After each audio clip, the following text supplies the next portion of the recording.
Every week is fashion week for me.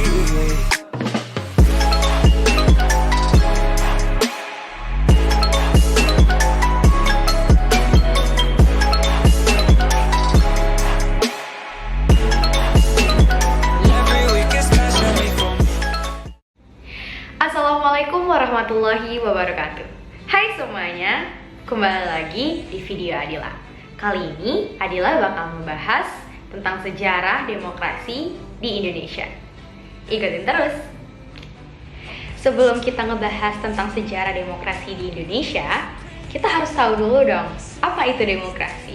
Demokrasi berasal dari bahasa Yunani, yaitu demos yang artinya rakyat dan kratos yang artinya pemerintahan. Nah, secara istilah, demokrasi berarti sistem pemerintahan di suatu negara yang kekuasaan tertingginya dipegang oleh rakyat. Kalau kita lihat sejarah dari bangsa ini, ada 4 sistem demokrasi Indonesia yang pernah diterapkan di ketatanegaraan Indonesia. Yang pertama, sistem demokrasi parlementer atau liberal. Yang kedua, sistem demokrasi terpimpin. Yang ketiga, sistem demokrasi Orde Baru. Dan yang keempat, sistem demokrasi pada era reformasi. Yuk kita bahas sama-sama satu persatu. Yang pertama, demokrasi parlementer atau liberal. Diberlakukannya Undang-Undang Dasar 1945 pada periode pertama, yaitu tahun 1945 sampai 1949 adalah awal mula demokrasi ini dimulai. Namun, demokrasi ini tidak dapat berjalan dengan baik. Akibatnya, kehidupan politik dan pemerintahan di Indonesia tidak stabil dan program-program yang dibuat oleh pemerintahan tidak dapat dilaksanakan dengan baik dan berkesinambungan.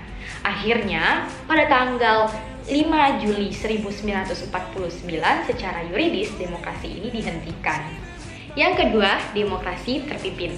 Pada tanggal 22 April 1949, Presiden Soekarno memberikan amanat kepada konstitusi tentang pokok-pokok demokrasi kepemimpinan. Nah, diantaranya sebagai berikut.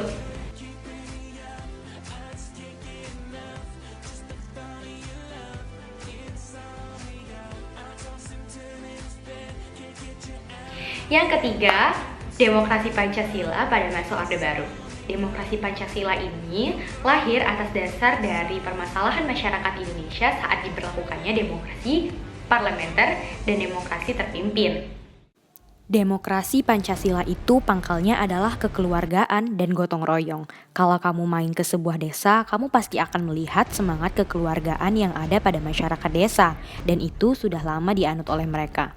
Jadi, hal yang paling penting dalam demokrasi Pancasila adalah nilai-nilai yang menjunjung tinggi kemanusiaan sesuai dengan martabat dan harkat manusia, menjamin persatuan dan kesatuan bangsa, mengutamakan musyawarah, rasa tanggung jawab kepada Tuhan Yang Maha Esa, menurut agama dan kepercayaan masing-masing, dan mewujudkan keadilan sosial. Akan tetapi, dalam praktiknya, demokrasi Pancasila pada masa Orde Baru ini banyak menyimpang dari prinsip demokrasi Pancasila itu sendiri.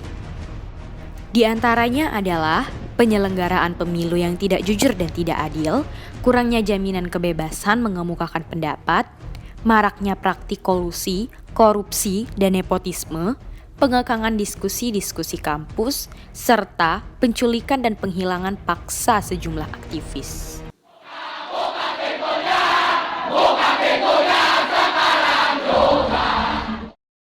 Yang terakhir adalah demokrasi Pancasila pada era reformasi.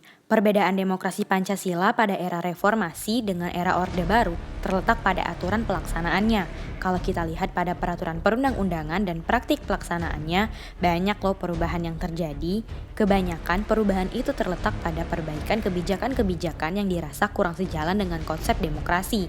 Nah, beberapa perubahannya itu seperti pemilihan umum yang lebih demokratis, lembaga demokrasi lebih berfungsi, mewujudkan kehidupan yang lebih demokratis, memaknai demokrasi Pancasila sebagai nilai-nilai budaya politik yang memengaruhi sikap hidup politik pendukungnya, serta partai-partai politik kini lebih dapat mandiri.